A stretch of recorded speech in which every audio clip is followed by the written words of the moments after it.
नमस्कार साथियों, स्वागत आपका एक बार फिर से अपने YouTube channel achieve study online classes पर। आज की इस वीडियो में बात करेंगे हम 8 सितंबर को पीटीईटी एग्जाम में पूछे गए सभी प्रश्नों की। पहला प्रश्न पूछा गया था, लहसुन की अभिलक्षणिक गंध का कारण क्या होता है।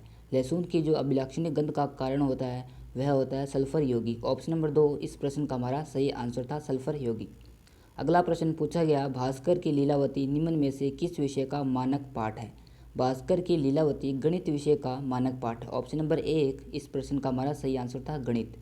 अगला प्रश्न, हाल ही में पीवी सिंधु ने किसको हराकर इंडिया ओपन टाइटल जीता। हाल ही में पीवी सिंधु ने कैरोलिना मैरिन को हराकर इंडिया ओपन टाइटल जीता था। ऑप्शन नंबर 3 कैरोलिना मैरिन इस प्रश्न का हमारा सही आंसर था। अगला प्रश्न पूछा गया, भारत में एफएम प्रसारण की आवृत्ति परास क्या है। भारत में एफएम प्रसारण की जो आवृत्ति परास है उसका नाम है 88 MS2 108 MSZ। ऑप्शन नंबर 3 इस प्रश्न का हमारा सही आंसर था। अगला प्रश्न पूछा गया, निम्न में से कौन से शहर की जनसंख्या विश्व में सर्वाधिक है। शंघाई शहर की जनसंख्या विश्व में सर्वाधिक। ऑप्शन नंबर 4 इस प्रश्न का हमारा सही आंसर था। अगला प्रश्न पूछा गया, एमनेस्टी इंटरनेशनल की डेथ सेंटेंस एंड एक्सक्यूजेशन 2016 रिपोर्ट के अनुसार किस देश ने 2016 में सर्वाधिक लोगों को मृत्यु की सज़ा दी थी। इसका सही आंसर था ऑप्शन नंबर 2, ईरान ने सर्वाधिक लोगों को मृत्यु की सज़ा दी थी 2016 के अनुसार।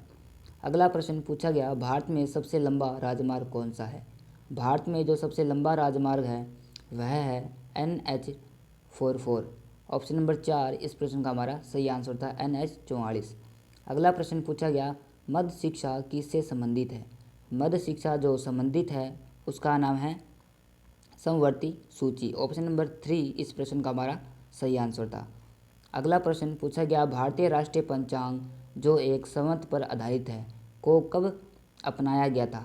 यह अपनाया गया था ऑप्शन नंबर 4 1957 को। सही आंसर हो जाएगा इसका 1957। अगला प्रश्न पूछा गया, दुलहस्ती पावर स्टेशन निम्न में से किस नदी पर आधारित है।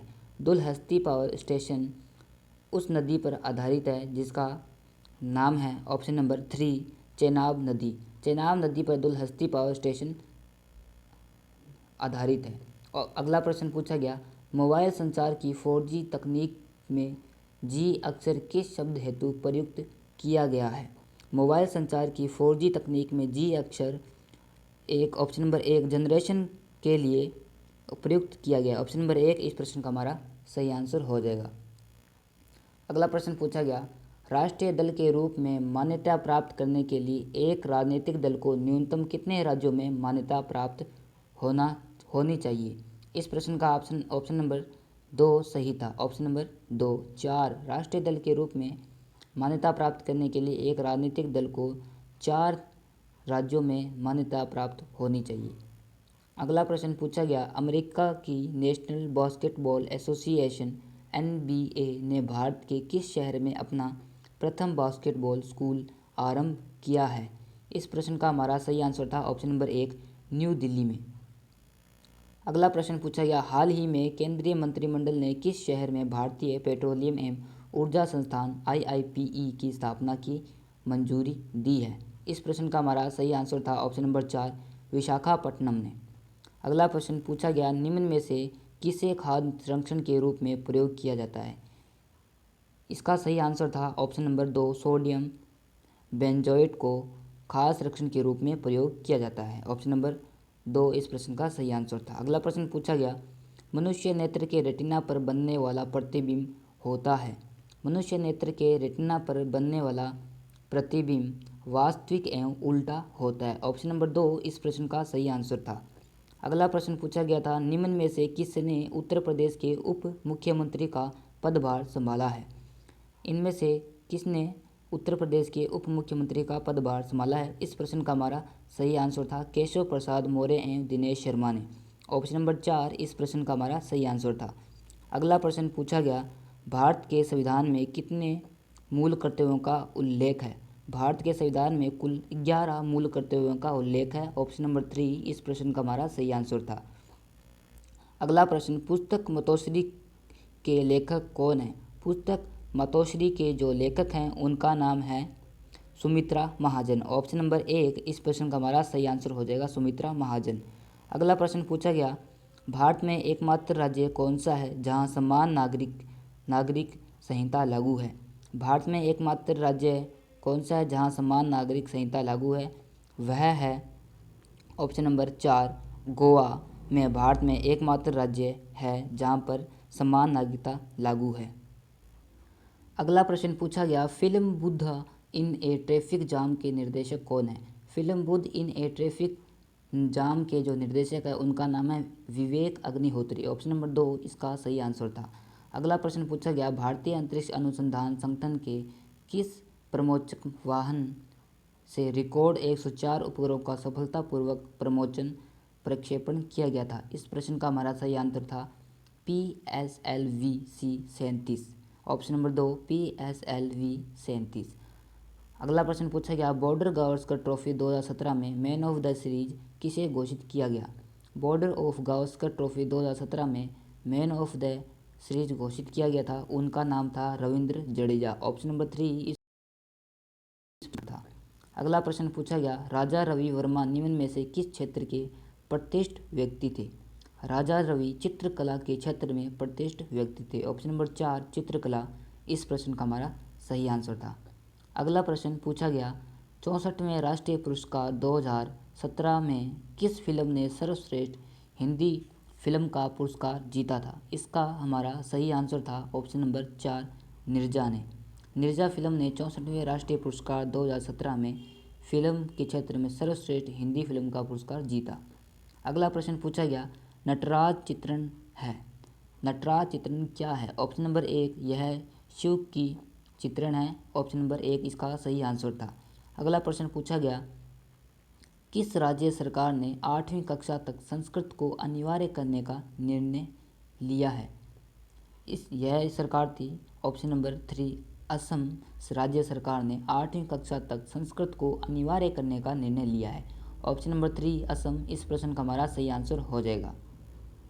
अगला प्रश्न पूछा गया, हाल ही में राजस्थान के किस जिले में national hydro electric power corporation ने अपनी 50 MW की पवन ऊर्जा परियोजना चालू की है? इस प्रश्न का हमारा सही आंसर था जैसलमेर जिले ने राजस्थान का वह जैसलमेर जिला है जिसने national hydro electric power corporation के अपनी 50 MW की पवन ऊर्जा परियोजना लागू की है। अगला प्रश्न पूछा गया, प्रयाग शहर का नामकरण इलाहाबाद किसके द्वारा किया गया? प्रयाग शहर का नामकरण इलाहाबाद किया गया था अकबर के द्वारा किया गया। ऑप्शन नंबर 4 इस प्रश्न का हमारा सही आंसर था अकबर। अगला प्रश्न पूछा गया, अटाकामा मरुस्थल है। अटाकामा मरुस्थल है इस प्रश्न का हमारा सही आंसर था ऑप्शन नंबर 4 दक्षिणी अमेरिका में। अगला प्रश्न पूछा गया, भारत में विद्युत आपूर्ति लाइन्स में किस प्राचल को नियत रखा जाता है? इस प्रश्न का हमारा सही आंसर था ऑप्शन नंबर 1 आवृत्ति को। भारत में विद्युत आपूर्ति लाइन्स में आवृत्ति को प्राचलन को नियत रखा जाता है। अगला प्रश्न पूछा गया, रेडियो सक्रियता के मापन हेतु प्रयुक्त युक्ति कौन सी है? रेडियो सक्रियता के मापन हेतु जो प्रयुक्त युक्ति है उसका नाम है GM काउंटर। ऑप्शन नंबर 4 इस प्रश्न का सही आंसर था GM काउंटर। अगला प्रश्न पूछा गया, जलियांवाला बाग नरसंहार के लिए जिम्मेदार जनरल डायर की गोली मारकर हत्या निम्न में से किसने की थी? इनकी हत्या की थी ऑप्शन नंबर 3 उधम सिंह ने। ऑप्शन नंबर 3 इस प्रश्न का सही आंसर हो जाएगा। अगला प्रश्न पूछा गया, चाल्कोपाइराइट निम्न में से किसका अयस्क है? चाल्कोपाइराइट तांबा का अयस्क है। ऑप्शन नंबर 1 तांबा इस प्रश्न का हमारा सही आंसर हो जाएगा। अगला प्रश्न पूछा गया, तारक मेहता जिनका हाल ही में निधन हुआ किस भाषा के ख्यात नाम लेखक थे? इस प्रश्न का सही आंसर था गुजराती भाषा के यह ख्यात नाम लेखक थे। ऑप्शन नंबर 1 गुजराती इस प्रश्न का सही आंसर है। अगला प्रश्न पूछा गया, भारत के समुद्र तट की कुल लंबाई कितनी है? भारत के समुद्र तट की कुल लंबाई है 75,000 किलोमीटर। ऑप्शन नंबर 3 इस प्रश्न का 75,000 किलोमीटर सही आंसर है। अगला प्रश्न पूछा गया, भगत सिंह राजगुरु एवं सुखदेव को फांसी पर कब लटकाया गया था? इन्हें फांसी की सज़ा दी थी मार्च 23, 1931 को। ऑप्शन नंबर 1 मार्च 23, 1931 को इस प्रश्न का उत्तर हो जाएगा। अगला प्रश्न पूछा गया 1857 का भारतीय स्वतंत्रता समर के लेखक कौन है? 1857 का भारतीय स्वतंत्रता समर के लेखक हैं वी.डी. सावरकर। ऑप्शन नंबर 4 इस प्रश्न का हमारा सही आंसर है। अगला प्रश्न पूछा गया वर्तमान लोकसभा में सीटों का आवंटन निम्न में से किस जनगणना के आधार पर किया जाता है? वर्तमान लोकसभा में सीटों का आवंटन 1971 की जनगणना के अनुसार किया जाता है। ऑप्शन नंबर 1 1971 इस प्रश्न का सही आंसर है। अगला प्रश्न पूछा गया 105वीं भारतीय विज्ञान कांग्रेस जो 2018 में आयोजित होने जा रही है किस शहर में होगी? इस प्रश्न का हमारा सही आंसर है हैदराबाद। ऑप्शन नंबर 2 हैदराबाद इस प्रश्न का हमारा सही आंसर था। अगला प्रश्न पूछा गया सबरीमाला निम्न में से किस राज्य में स्थित है? सबरीमाला केरल राज्य में स्थित है। ऑप्शन नंबर 1 केरल इस प्रश्न का सही आंसर। अगला प्रश्न पूछा गया प्रसिद्ध गंगा सागर मेला भारत के किस राज्य में लगता है? प्रसिद्ध गंगा सागर मेला भारत के पश्चिम बंगाल राज्य में लगता है। ऑप्शन नंबर सही उत्तर है।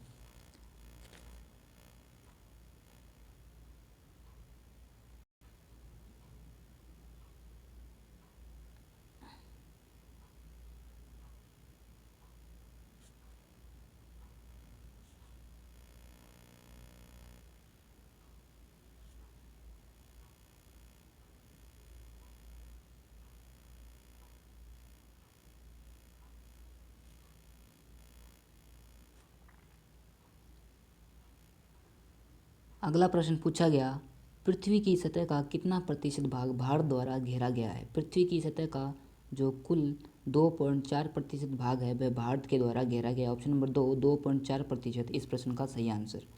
अगला प्रश्न पूछा गया राष्ट्रीय विज्ञान दिवस कब मनाया जाता है?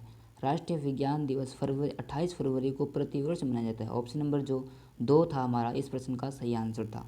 अगला प्रश्न पूछा गया सूर्य का व्यास पृथ्वी के व्यास की तुलना में कितना गुना है? सूर्य का व्यास पृथ्वी के व्यास की तुलना में 109 गुना है, ज़्यादा है। अगला प्रश्न पूछा गया मराठी पाक्षिक बहिष्कृत भारत किसके द्वारा प्रारंभ किया गया? मराठी पाक्षिक बहिष्कृत भारत के भीमराव अंबेडकर द्वारा प्रारंभ किया गया। ऑप्शन नंबर 2 भीमराव अंबेडकर इस प्रश्न का सही आंसर। अगला प्रश्न पूछा गया एशियाई विकास बैंक का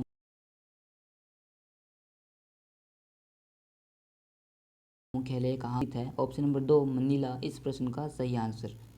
अगला प्रश्न पूछा गया निम्न में से किस हार्मोन में आयोडीन होता है? इस प्रश्न का सही आंसर था इंसुलिन हार्मोन में आयोडीन होता है। ऑप्शन नंबर 1 इंसुलिन इस प्रश्न का सही आंसर।